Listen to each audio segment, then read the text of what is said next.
नमस्कार, आप सभी का स्वागत है NIOS के इस एजुकेशनल वीडियो में।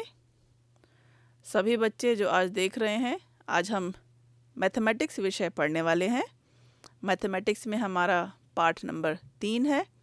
उसमें हमारे बहुत सारे सब टॉपिक्स हैं। तो आज हम addition and subtraction of polynomials को पढ़ेंगे।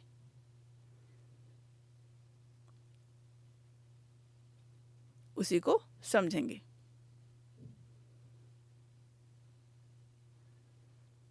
ये हमारा लेसन नंबर 3 है।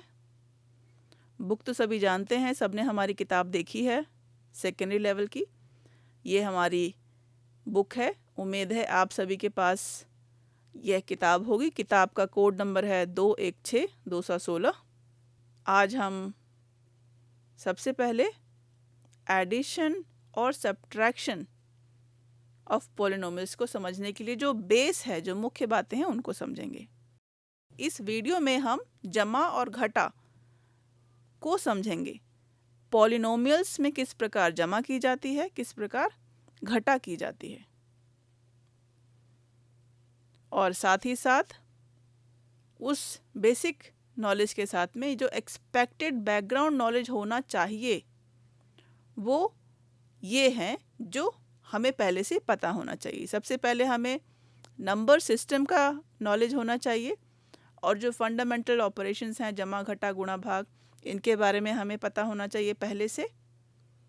उसके बाद हमें और जो एलिमेंट्री कॉन्सेप्ट्स हैं, मतलब जो हमने 5वीं की कक्षा तक में जो भी ज़रूरी उससे बातें समझी हैं, उन सब के बारे में हमें नॉलेज होना चाहिए, जानकारी होनी चाहिए, ताकि हम उसके आधार पे ये आगे जो हम इस वीडियो में करने वाले हैं उसको हम समझ सकें।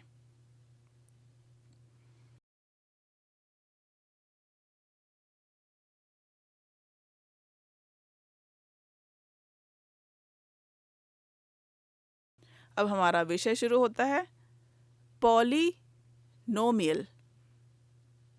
जैसा कि हम सभी देख भी रहे हैं, पॉलिनोमियल को हम आगे समझेंगे, फिर इसमें जमा या घटा को करेंगे।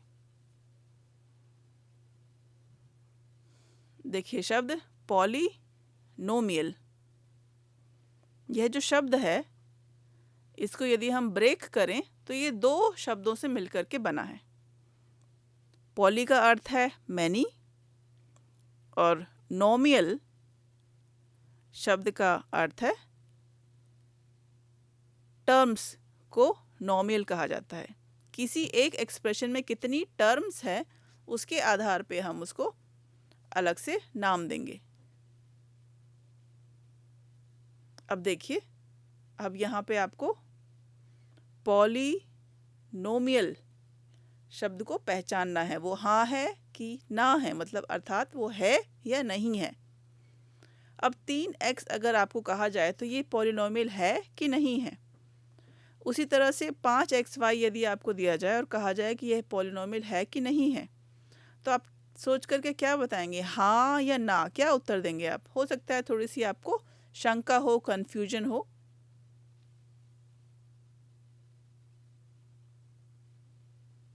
आइए इसको समझते हैं। जो शब्द है पॉलिनोमियल, जो हमने पहले उसको तोड़ा था, पॉली और नोमियल।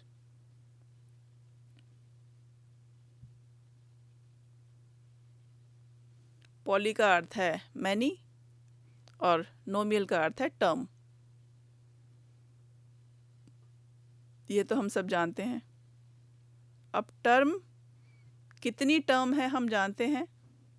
अब इसके अंदर देखिए एक ही टर्म है, इसमें भी एक ही टर्म है, इसमें 1, 2 और 3 टर्म है।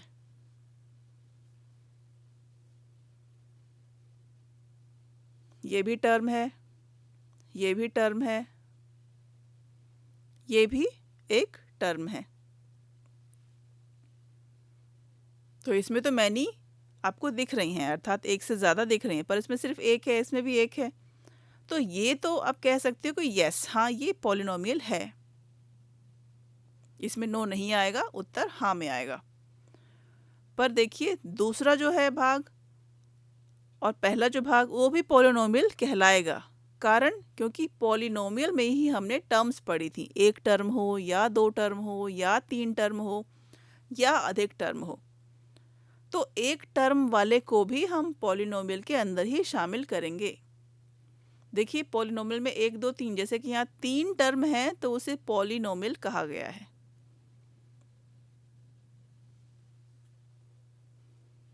क्योंकि इसमें हम देख रहे हैं तीन टर्म है,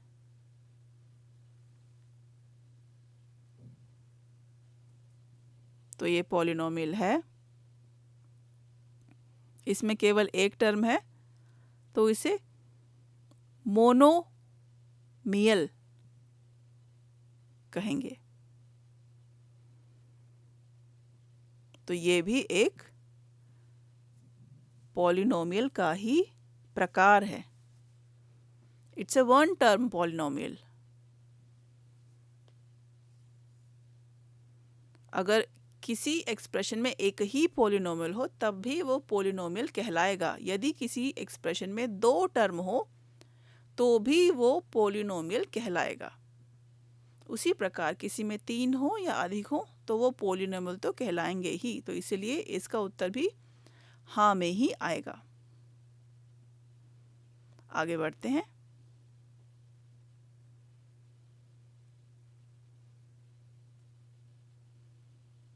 अब यहाँ से हम अपने विषय की शुरुआत करते हैं। अभी तक हम बेसिक्स के कुछ टर्म्स को समझ रहे थे। अब हमारे विषय में वेरिएबल को हम शुरू करते हैं।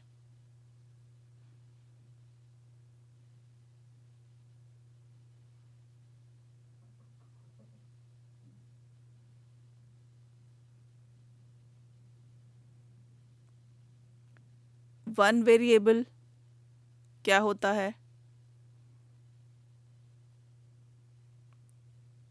वेरिएबल क्या होता है? सबसे पहले देखिए, इसको भी हम अगर तोड़ें वेरिएबल शब्द को, तो वेरी जमा एबल।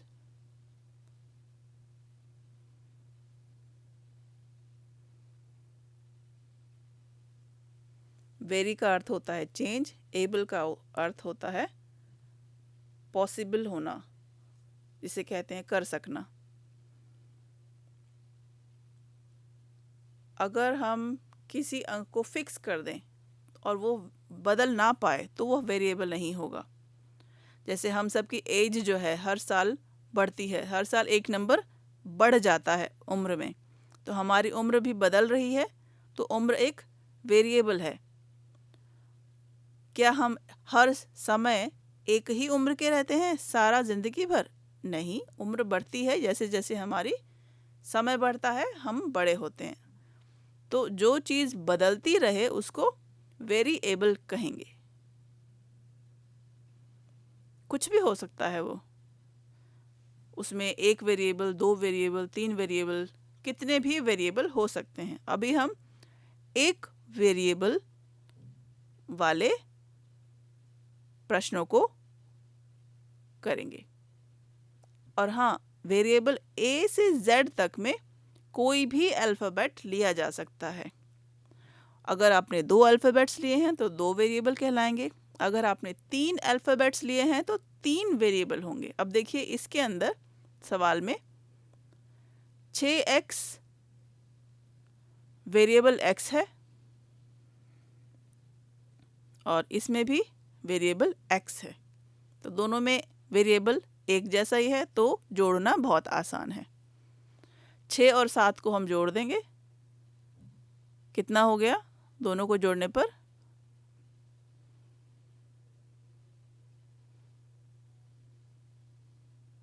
और जो साथ में x है वो इस तरह से बस साथ में लिखा हुआ आ जाएगा। इतना सरल है ये। अब देखिए दूसरा सवाल, इसमें भी 23y, 2y और 12y। देखिए वेरिएबल जो है एक समान है, तो y वेरिएबल है, हम जान गए हैं।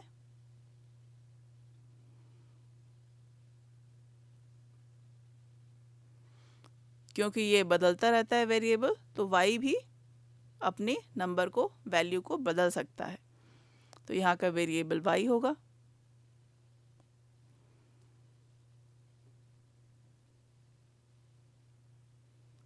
अब यहाँ 23, 2 और 12 इन्हें जोड़ा जाएगा।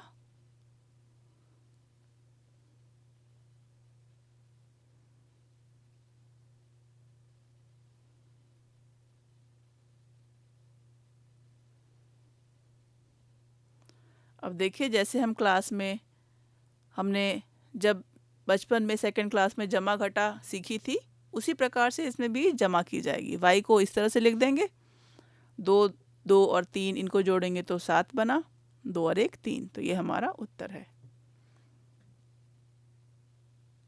तो यहाँ 37y ये हमारा उत्तर हो गया।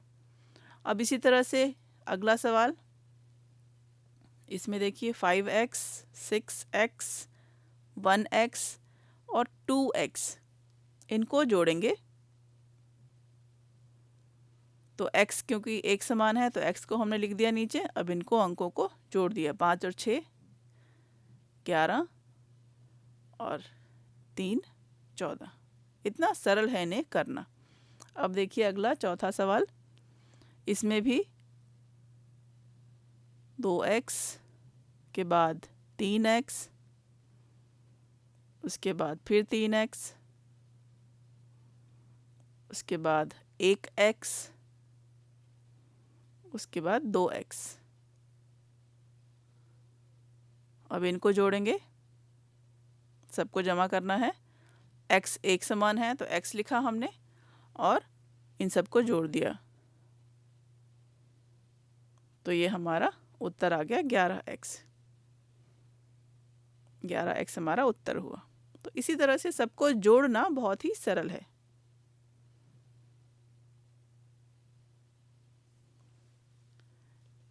इसमें एक वेरिएबल के सवालों को जोड़ने के बाद हम 2 वेरिएबल के सवाल कैसे जोड़ते हैं आगे हम करेंगे।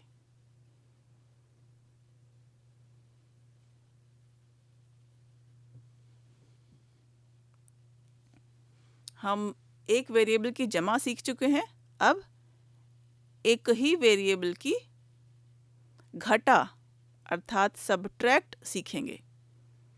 अब देखिए, इसमें सब्ट्रैक्ट में किसको किस से घटाना है, किस में से माइनस करना होता है, ये ध्यान रखना होता है। फ्रॉम शब्द महत्वपूर्ण है।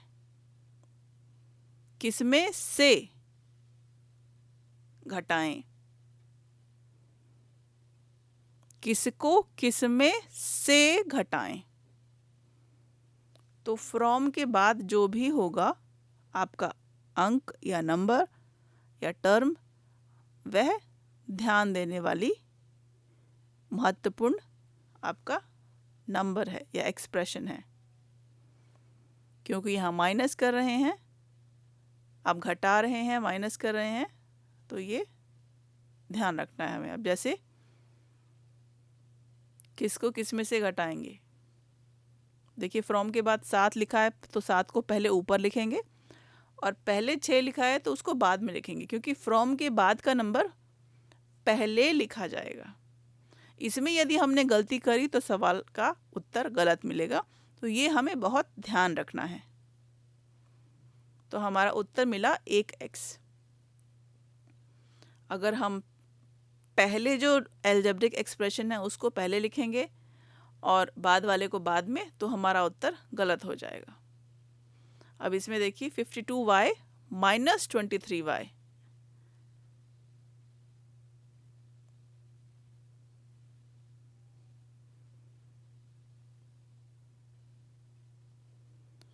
ये माइनस करके हमें मिला 29y।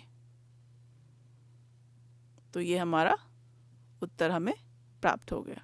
ऐसे ही तीसरा जो आपका सवाल है, 2x को पहले लिखेंगे, उसके बाद में 1x नीचे, तो x को x की तरह लिखेंगे, 2 में से 1 घटाने पर 1 हमें मिला, तो हमारा उत्तर हुआ 1x। अब देखिए चौथा सवाल, इसमें भी 12x को पहले लिखेंगे, उसके बाद 3x को बाद में लिखेंगे और माइनस करने पर x का x आया, 12 में से 3 गया 9, तो ये हमारा उत्तर हुआ। इसी तरह से फ्रॉम के बाद का जो नंबर है सबसे पहले उसको लिखना है और उसके पहले का उत्तर, उसके पहले का जो भी अंक है वो पहले लिखा जाएगा। ये ध्यान रखने वाला पॉइंट है।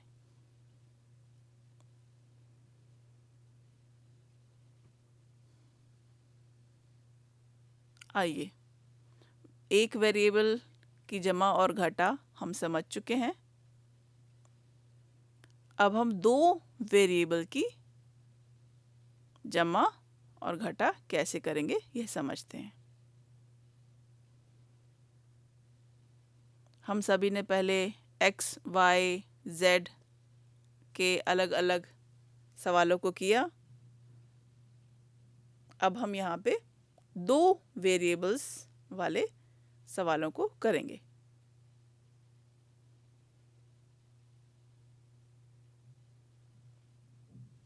देखिए, दो वेरिएबल कोई भी हो सकते हैं। a से z के बीच में आप किसी भी दो वेरिएबल्स को ले लीजिए। अब यहाँ पे देखिए, ऐड करना है इन दोनों को। a एंड d, एंड मतलब जोड़ना है। तो एंड का मतलब भी आप ऐड ही समझ सकते हैं। a एंड d एंड लिखा हो, उसमें आप पहले किसी भी टर्म को लिख दीजिए। आपका वो उत्तर गलत नहीं माना जाएगा, आपका उत्तर सही होगा। तो पहले का उत्तर हो गया 6x जमा 7y। तो ये देखिए, इसमें x और y दोनों अलग अलग वेरिएबल हैं, तो उसे कैसे करें सोच के बताइए। चलिए इसे देखते हैं। 6x जमा 7y, तो ये हमारा उत्तर हो गया।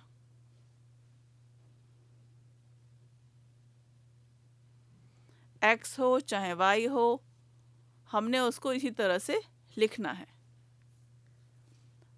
और आगे कोई उत्तर नहीं होगा।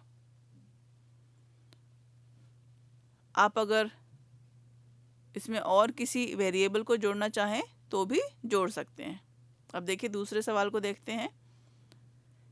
23x। अब सबसे पहले देखिए कितने वेरिएबल हैं इसमें, उसके बाद में उसको जोड़ना उस हिसाब से आसान होगा।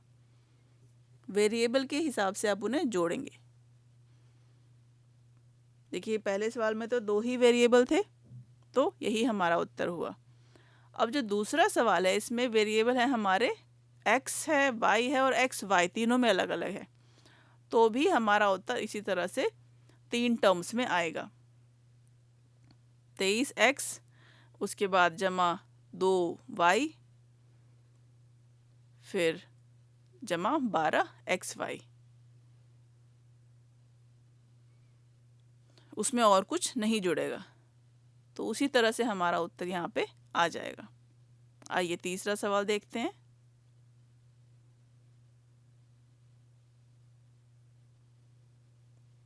पाँच x, यहाँ देखिए x वेरिएबल है, दूसरे में y वेरिएबल है, तीसरे में x y है, और देखिए 3 तक अलग है। चौथा वेरिएबल जो है पहले से मिलता जुलता है। तो सबसे पहले हम एक जैसे वेरिएबल को जोड़ लेंगे। तो 5 और 2x, 5x जमा 2x,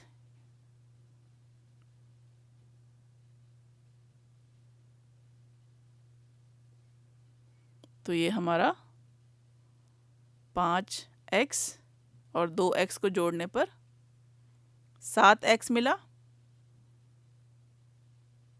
अब आगे हम सवाल को जोड़ेंगे। 7x में हमने जोड़ा 6y, फिर जमा 1xy। देखिए, xy को yx भी लिख सकते हैं।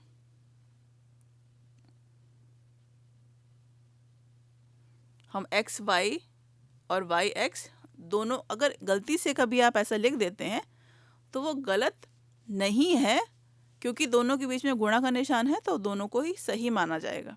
xy और yx दोनों एक समान माने जाएंगे, इसलिए दोनों सही हैं, दोनों एक बराबर हैं। आइए तीसरा हम कर चुके हैं, अब चौथा सवाल करते हैं। इसमें देखिए कितने वेरिएबल हैं, y, x, x ये दोनों सेम वेरिएबल वाले हैं। फिर एक y और ये y एक जैसे हैं, फिर x भी सेम है यहाँ पे। तो देखिए इसमें कैसे करेंगे, एक समान वेरिएबल को एक साथ जोड़ेंगे और दूसरा जो वेरिएबल है कोई और मिलता जुलता हो तो उसको एक साथ जोड़ेंगे और फिर उसको साथ में लिखा जाएगा। तो देखिए 2y के साथ में और एक y है, इसको पहले जोड़ लेंगे हम। ये जोड़ने पर हमें मिलेगा, उसको हम ब्रैकेट में लिख सकते हैं एक समान वेरिएबल को, फिर जमा का निशान डाल के अगला जो एक जैसे वेरिएबल हैं उन्हें भी ब्रैकेट में लिख सकते हैं।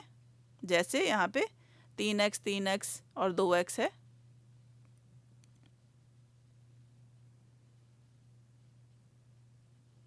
तो ब्रैकेट में डालने से आप जमा करने में आसानी महसूस करेंगे। अब ये हो गया 3y जमा, ये देखिए 3 3 6 7 8 8x। तो ये हमारा उत्तर हो गया इसका। अब देखिए ये ब्रैकेट लगाने से आप यहाँ पे भी ब्रैकेट लगा सकते हैं और उनको जमा करने पे जो उत्तर मिला वो भी ब्रैकेट लगाएंगे तो भी आपका उत्तर सही होगा। तो आप ब्रैकेट के साथ और ब्रैकेट के बिना दोनों प्रकार से लिख सकते हैं। तो उत्तर 3y जमा 8x। तो ये आपका उत्तर हुआ। इन दोनों के लिखने के तरीके को सही ही माना जाएगा, गलत नहीं माना जाएगा। अभी तक हम दो वेरिएबल्स को जमा करके देख चुके हैं। अब हम दो वेरिएबल्स की माइनस करते हैं।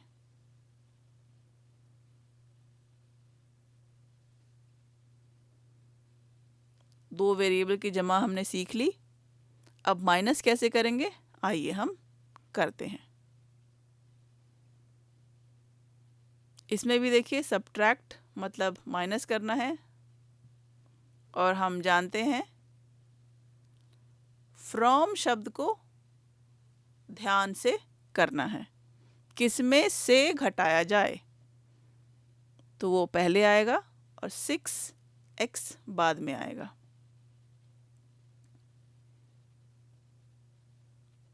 क्योंकि दोनों ही अलग अलग वेरिएबल्स हैं, एक में y है एक में x है, तो उसमें जमा या घटा जो है किस तरह से होगी देखिए।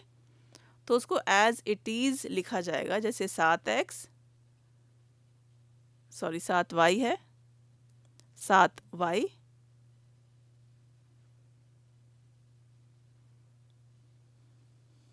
7y घटा 6x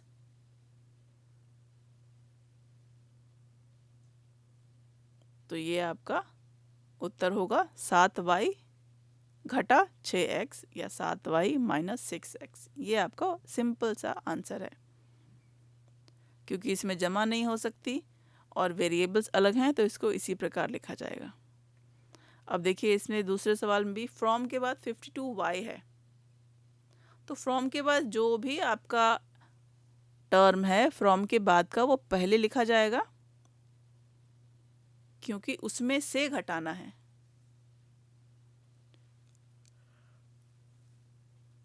इसमें देखिए दोनों की वेरिएबल्स अलग हैं तो इसको भी हम कैसे करेंगे उसी तरह से एज इट इज़ लिख देंगे और बीच में घटा का निशान लगा देंगे।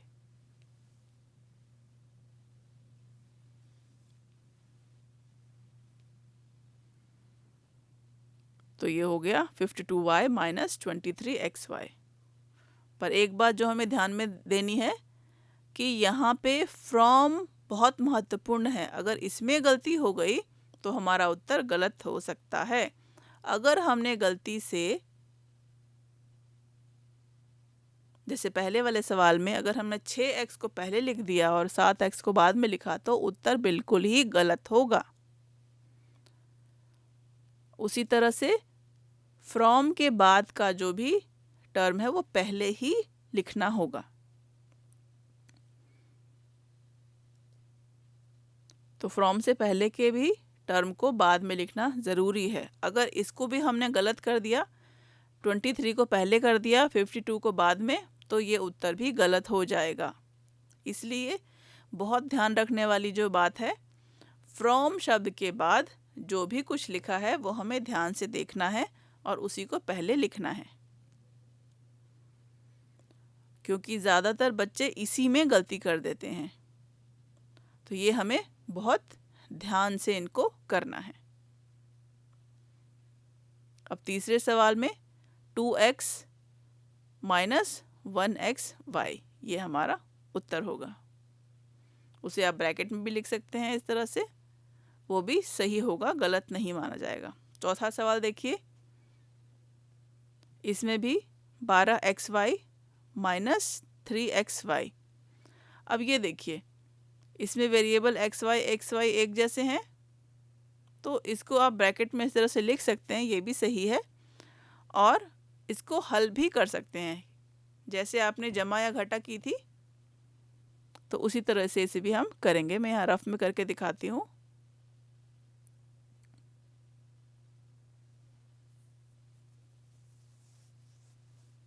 माइनस करके हमारा उत्तर आ गया 9xy। तो ये हमारा जो उत्तर है, तो किसमें से किसको माइनस किया और हमारा उत्तर मिला। तो ये चारों सवाल हम कर चुके हैं। इसमें महत्वपूर्ण बात जो ध्यान देने वाली है कि फ्रॉम के बाद जो भी लिखा है उसको हम बहुत ध्यान से करें। आगे बढ़ते हैं।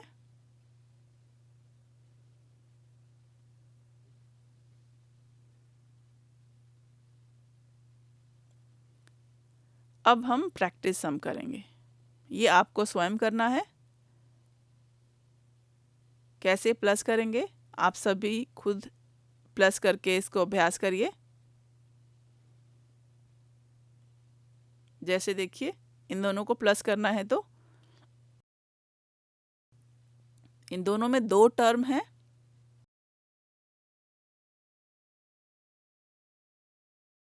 दो टर्म को क्या कहा जाता है, बाइनोमियल। तो बाइनोमियल में कैसे हम प्लस करेंगे, देखिए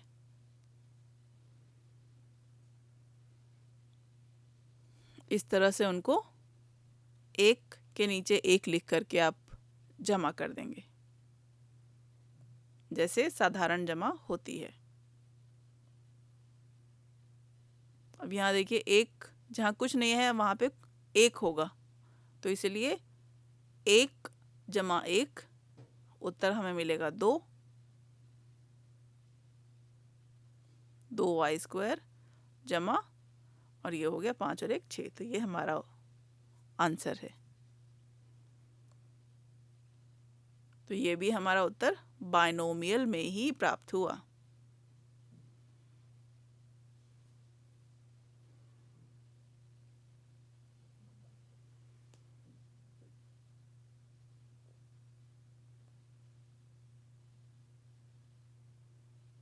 अगला सवाल देखिए, इसमें भी हमें ऐड करना है और ये 3 अलग अलग नंबर्स को ऐड करना है। तो जैसे हम साधारण ऐड करते हैं उसी तरह से इसमें भी करेंगे। देखिए, वेरिएबल्स को पहले देखिए, वेरिएबल सभी के अलग हैं, तो उसको साधारण तीनों को लिखा जाएगा और बीच में जमा कर दिया जाएगा, बस simple.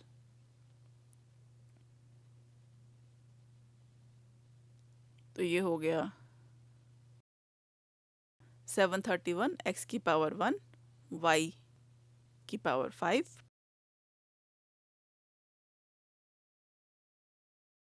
Plus 64 x² plus 21x, और कुछ नहीं इसमें जोड़ेंगे। उसके बाद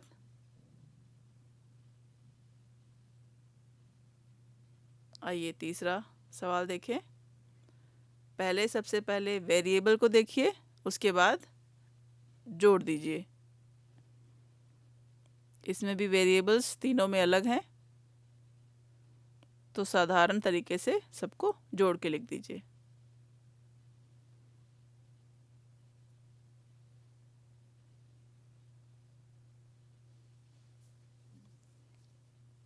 तो इसको पहले के समान, पहले की ही तरह लिखा, फिर जमा का निशान, फिर दूसरा टर्म,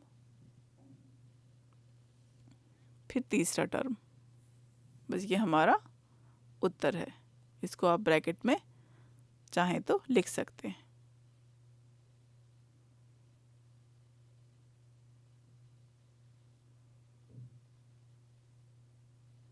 चौथा सवाल, इसमें भी देखिए, ये आपको स्वयं करना है।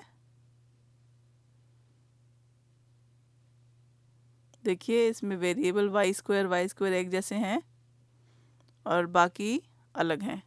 तो पहले आप इन दोनों को जोड़ देंगे और उनको, बाकी टर्म्स को ऐसे ही उतार देंगे।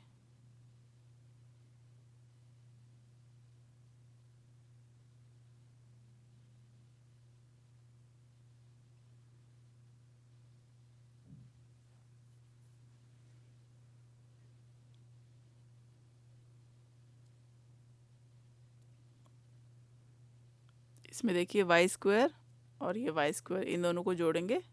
यहाँ कुछ नहीं है y के साथ, तो मतलब 1 है। तो 2x² y³ प्लस 14 और 1 15 y² जमा 21x, ये हमारा आंसर हो गया।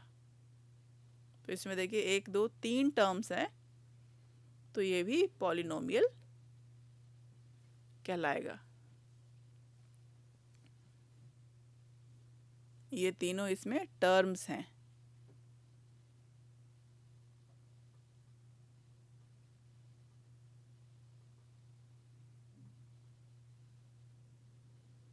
तो जिसमें 3 टर्म्स हो वो 3 टर्म वाला पॉलिनोमियल होगा। इसी प्रकार हमें अभ्यास करना है।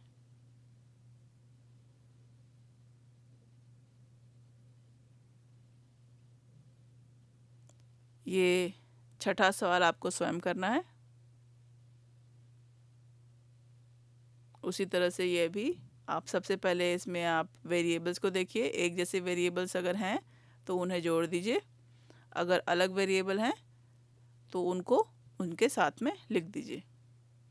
इनमें देखिए ये एक जैसी टर्म है, तो पहले जो एक समान है उनको जोड़िए और जो भिन्न है उनको बाद में लिख दीजिए।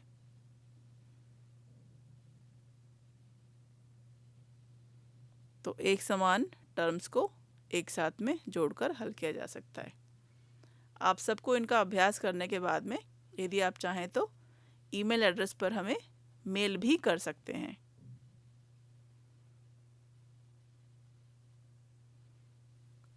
अभी तक हमने इस वीडियो में जो कुछ समझा उसको एक बार हम समराइज कर लेते हैं, संक्षेप में देख लेते हैं। सबसे पहले हमने पॉलिनोमियल को समझा।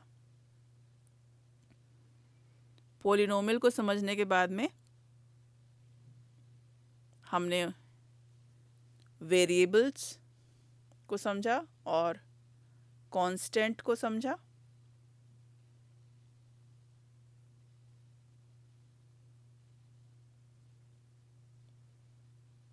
कांस्टेंट और वेरिएबल को समझ करके हमने पॉलिनोमियल विद 1 वेरिएबल्स को देखा। फिर हमने 2 वेरिएबल्स के पॉलिनोमियल्स को देखा, उसमें हम x और y को देख रहे थे। पॉलिनोमियल्स विद मोर वेरिएबल्स को भी हमने देखा और उन सभी को समझने के बाद